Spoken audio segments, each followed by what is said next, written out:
India market invest মাইন্ডসেটে আপনাদের স্বাগত। যারা চ্যানেল নতুন এসেছেন তাদেরকে বলবো প্লিজ চ্যানেলটাকে সাবস্ক্রাইব করবেন, একটা লাইক করবেন, বেল আইকনটা প্রেস করবেন, তার সাথে অল বাটনটা প্রেস করবেন, তার নোটিফিকেশনটা কিন্তু সঙ্গে সঙ্গে আপনাদের কাছে গিয়ে পৌঁছাবে। যে খবরের অপেক্ষা করছিলাম সেই ব্রেকিং নিউজটা কিন্তু চলে এসেছে। কোন কোম্পানিকে নিয়ে ব্রেকিং নিউজটা কি, কোন খবরের অপেক্ষা করছিলাম, আমি কিন্তু যখন খবরটা রিপোর্টের মাধ্যমে জানা যাচ্ছিল তখন আপনাদের সাথে আলোচনা করেছিলাম মার্কেট রিলেটেড নিউজে। চলুন সব দেখে নিই। নিউজটা কাকে নিয়ে? নিউজটা কিন্তু Indian renewable energy development agency limited অর্থাৎ ইরেডাকে নিয়ে। চলুন এবার দেখে নিই নিউজটা কোথায়। নিউজটা কিন্তু অফিসিয়ালি নিউজ, রিপোর্টের মাধ্যমে পাওয়া যাচ্ছিল আগে খবর, এখন কিন্তু সেটা অফিসিয়ালি হয়ে গেছে। এবং অফিসিয়ালি হলে আমি সবসময় বলেছি যে কোনো কোম্পানিকে অফিসিয়াল নিউজ কিন্তু এনএসসি বিএসসিকে জানাতে হয়। দেখুন 28/3/2024 নিউজটা কিন্তু অফিসিয়ালি বোর্ড মিটিং কন্ডাক্ট হওয়ার কথা ছিল, হয়ে গেছে, হয়ে গিয়ে কিন্তু সেটা তারা বিএসসিকে জানিয়েছে। দেখুন national stock exchange of India NSC এবং বিএসসি ইরেডা আউটকাম কবে এসছে দেখুন, outcome of board meeting held 28 March 2024। এবার চলুন নিউজটা কি সেটা এখনও জানা হলো না কি নিউজ। দেখুন যারা আমার চ্যানেল নিয়মিত দেখেন তারা কিন্তু জেনেছিলেন, কারণ আমি এটা নিয়ে কিন্তু আগে আলোচনা করেছিলাম যে কোম্পানি কিন্তু প্ল্যান করছে কত 24,200 crore কি বোরো নেওয়ার জন্য, অর্থাৎ ফান্ড রাইজের কথা বলছিল। তো সেটা নিয়ে বোর্ড মিটিং হওয়ার কথা ছিল কত 28 মার্চ, সেই মিটিং হয়ে গেছে এবং বোর্ড অফ ডিরেক্টর কিন্তু কী করেছে, অ্যাপ্রুভ করে দিয়েছে। দেখুন 28 মার্চ 2024 বোর্ড অফ ডিরেক্টর কিন্তু অ্যাপ্রুভ করেছে এই বোরোটা নেওয়ার জন্য। কত টাকার বোরো? 24,200 crore। কোন কোম্পানি নিচ্ছে? ইরারা নিচ্ছে। এই যে ফান্ড রাইজের কথাটা যে শোনা যাচ্ছে বা বোর্ড যে অ্যাপ্রুভ করেছে সেটা কত সালে? FY 24-25 অর্থাৎ যেটা 1 এপ্রিল থেকে চালু হতে চলেছে সেই বছরে কিন্তু এই 24,200 crore ফান্ড রাইজের কথা বলছে। এই যে ফান্ড রাইজ যে করছে সেটা কিসের মাধ্যমে করবে? বলছে through taxable bond, green taxable bond, তারপরে দেখা যাচ্ছে কি সাব অর্ডিনেটেড টায়ার 2 বন্ড, তারপরে PDI, green masala bond, green foreign currency bond. তো এইভাবে দেখলে দেখা যাবে কিন্তু কোম্পানি বন্ডের মাধ্যমেই হচ্ছে এই ফান্ডে রাইজ করার কথা বলছে। তো এবার প্রশ্ন হচ্ছে স্যার, যে ফান্ডটা যে রাইজ করছে 2024 এবং 25-এর মধ্যে যেটা অ্যাপ্রুভাল হয়ে গেছে, তো কত 24,200 crore, এই টাকাটা কি করবে স্যার বুঝতে হবে কিন্তু।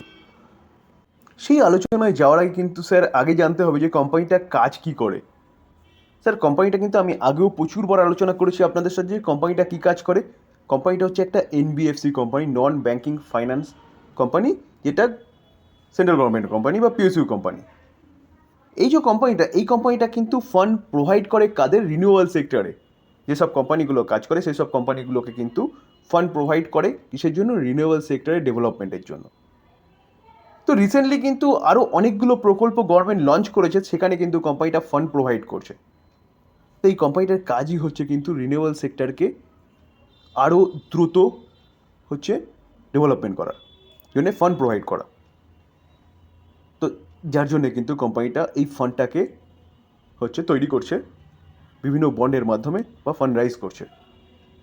তো স্বাভাবিকভাবেই যে রিনিউয়াল সেক্টরকে ডেভেলপমেন্টের কাজ করছে আর কাজ করবে, এবং গভর্নমেন্টও কিন্তু সেই দিকেই এগোচ্ছে, যার জন্যে কিন্তু আপনি যতগুলো রিনিউয়াল সেক্টর নিয়ে কাজ করছে সেই সব কোম্পানিগুলোকে দেবেন লাস্ট 1-1.5 বছর 2 বছরে কিন্তু কয়েক গুণ রিটার্ন দিয়েছে।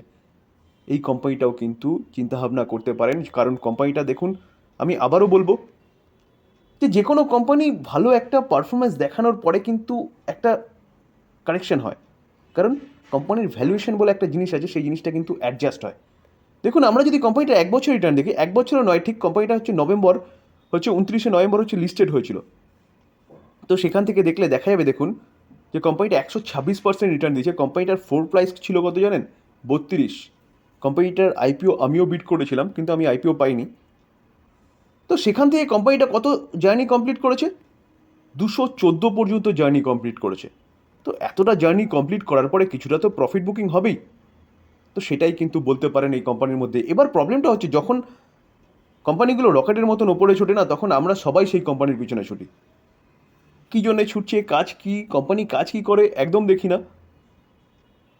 তো যাদের বলবো স্যার শর্ট টার্মের জন্য চিন্তাভাবনা করছেন তারা বলবো যে শর্ট টার্মে অনেক কিছু হতে পারেন, তাহলে ভিডিওটা কিন্তু স্কিপ করতে পারেন, নিউজ পাওয়া গেছে আপনারা বেরিয়ে যেতে পারেন। কিন্তু যারা লং টার্মের জন্য চিন্তাভাবনা করেন তারা কিন্তু এই গুরুত্বপূর্ণ বক্তব্যটা অবশ্যই শুনতে হবে। দেখুন, লং টার্ম মিন্স মানে মিনিমাম আমি বলি 5 বছর। আপনার কি মনে হয় না যে রিনিউয়াল সেক্টরে যতগুলো কোম্পানি আছে বা গভর্নমেন্ট যে কাজ করছে 2050-এর মধ্যে গভর্নমেন্ট রিনিউয়াল সেক্টর থেকে 50% পাওয়ার জেনারেটের কথা বলছে, 50% অনলি ফর। আমাদের দেশ কিন্তু বিশাল বড় আর তার রিকোয়ারমেন্ট কিন্তু অনেক বেশি পাওয়ারের ক্ষেত্রে। তো এখনও কিন্তু জাস্ট কানাকুড়িও কাজ হয়নি, তো এখনও প্রচুর কাজ করতে হবে এই কোম্পানিগুলোকে। তো এই কোম্পানিটা নিচে এসছে মানেই যে কোম্পানিটা শেষ হয়ে গেছে, খারাপ হয়ে গেছে, সেটা ভাবার কোনো কারণ নেই। কারণ দেখুন, কোম্পানিটা এখনও কিন্তু 33% ডিসকাউন্টে চলছে তার হাই থেকে। তা আমরা সবাই ভাবি কি কোম্পানিটা নিচে চলে এসছে মানে আমরা হয়তো উপরে কিনে ফেলেছি, কারণ স্বাভাবিকভাবে 214 পর্যন্ত গেছে মানে আমরা যারা 214 বা 200 ঘরে কিনেছি তারা কিন্তু এখন অনেকটা লসে আছি। তো অনেকটা লসে আছি মানে কোম্পানি খারাপ হয়ে গেছে, এটা আমরা সবাই ভেবে নিই এবং লসে বিক্রি করে দিই, বেরিয়ে যাই। স্যার, আমি সবসময় বলি যে কোনো কোম্পানির বিজনেসে যে কোনো কোম্পানি বাই করার আগে কিন্তু আপনি বাই কেন করছেন সেটা কিন্তু আপনার মাথায় ঢুকিয়ে নেবেন। আমি যেমন এই কোম্পানিটা বাই করেছি কিসের জন্য? রিনিউয়েবল সেক্টরের জন্যই। এই কোম্পানিটা ফান্ড প্রোভাইড করে, তো সেই জায়গায় দাঁড়িয়ে গভর্নমেন্ট লক্ষ্যমাত্রা রেখেছে 2050-এর মধ্যে হচ্ছে 50% এবং 70-এর মধ্যে 100% পাওয়ার জেনারেশন করবে রিনিউয়েবল সেক্টর থেকে। তো এই কোম্পানিটা কিন্তু অনেক দূর পর্যন্ত যাবে, আমার ধারণা পুরো ক্লিয়ার। কোম্পানি ডিসকাউন্টে পাওয়া যাচ্ছে, তো সেই জায়গায় দাঁড়িয়ে কিন্তু বাই করার অপরচুনিটি খুঁজতে হবে স্যার। কারণ যখন কোম্পানিটা রকেটের মতন ছুটছিল আমরা তখন প্রাইস দেখছিলাম না, আমরা প্রতিদিন কিন্তু বাই করার চেষ্টা করছিলাম, কোম্পানি আপার সার্কিট মারছিল। তো কোম্পানি যে এত টাকা ফান্ড রাইজ করছে সেই টাকাটা কিন্তু কোম্পানি তার বিজনেসে লাগাবে, এটা মাথায় রাখবেন। তো বিজনেসে লাগালে স্বাভাবিকভাবেই কোম্পানি প্রফিটেবিলিটি বাড়বে, রেভিনিউ বাড়বে, কোম্পানি কিন্তু আবার রকেটের মতন ছুটবে। কোম্পানি এখন বলতে পারেন রেস্ট নিচ্ছে, কারণ অনেকটা জার্নি কমপ্লিট করেছে। রিনিউয়াল সেক্টরে যেসব কোম্পানিগুলো কাজ করে সেই সব কোম্পানিগুলোতে ফান্ড প্রোভাইড করেই, যেটা কোম্পানির মেন এবং প্রধান কাজ বলতে পারেন। তার পাশাপাশি কিন্তু এখন দেখা যাচ্ছে এমএসএমই সেগমেন্টে যেসব কোম্পানিগুলো রিনিউয়াল সেক্টর নিয়ে কাজ করছে তাদেরকেও কিন্তু কোম্পানিটা ফান্ড প্রোভাইড করছে, এবং কোম্পানিটা কিন্তু পিএম কুসুম যোজনার আন্ডারে রিটেলদেরও কিন্তু ফান্ড প্রোভাইড করছে। এটা কিন্তু কবেকার খবর? এবার এটা কিন্তু হচ্ছে 10ই ডিসেম্বরের খবর। তো ফান্ড প্রোভাইড করছে মানে এই নয় যে ফান্ড প্রোভাইড করা হয়ে গেছে। আমরা জানুয়ারি মাসে কিন্তু পিএম সূর্যোদয় যোজনার কথা জানতে পেরেছিলাম, সেটা কিন্তু পরে কী হয়েছে, সূর্য ঘর মুফত বিজলি যোজনা নাম হয়েছে। সেই অনুযায়ী কিন্তু গভর্নমেন্ট কত টাকা খরচা করতে চলেছে? 75,000 crore। বুঝতে পারছেন, যেখানে 1 crore হাউস হোল্ডদের কিন্তু 300 ইউনিট পর্যন্ত ফ্রি বিজলি দেওয়া হবে। তাহলে এই যে 75,000 crore, এই টাকাটার ফান্ড প্রোভাইড করবে কে? এটা কিন্তু কিছুটা অংশ হচ্ছে প্রোভাইড করছে। তার পাশাপাশি আমরা কিছুদিন আগে কভার করেছিলাম যে বিভিন্ন ব্যাংকও কিন্তু এগিয়ে এসছে এই কাজে। তো তাহলে বোঝা যাচ্ছে যে কোম্পানিটা কাজ কি করছে। তো সেই জায়গায় দাঁড়িয়ে কিন্তু স্যার এই যে এই কোম্পানিটা কিন্তু চিন্তাভাবনা করতে পারেন, কোম্পানিটা কিন্তু লং টার্ম ইনভেস্টমেন্টের জন্য একটা বেস্ট কোম্পানি। যেই কোম্পানিটা কিন্তু এখন রেস্ট নিচ্ছে, অর্থাৎ আবার উড়ান ভরার জন্য কিন্তু প্রস্তুতি নিচ্ছে। কারণ কোম্পানিটা এতটা ফান্ড রাইজ করছে মানে কোম্পানিটা কিন্তু তার বিজনেসটাকে এক্সপ্যান্ড করার চেষ্টা করছে। তো সেই জায়গায় দাঁড়িয়ে আর স্যার আপনাকে এটাও বুঝতে হবে যে গভর্নমেন্টও কিন্তু সেই অনুযায়ী কাজ করছে। তো এই কোম্পানিটা কিন্তু আপনি আপনার রাডারে রাখতে পারেন লং টার্ম ইনভেস্টমেন্টের জন্য। দেখুন স্যার, ডিসক্লেমার দিয়ে রাখি, আমি সেবি রেজিস্টার্ড পার্সন নই, আমি জাস্ট ভালো নিউজ পাওয়া যাচ্ছে এবং নিউজ বেসিস এই কোম্পানিটা নিয়ে আলোচনা করলাম, যে আলোচনাটা কিন্তু এই কোম্পানিটাকে আমাদের বুঝতে সাহায্য করবে।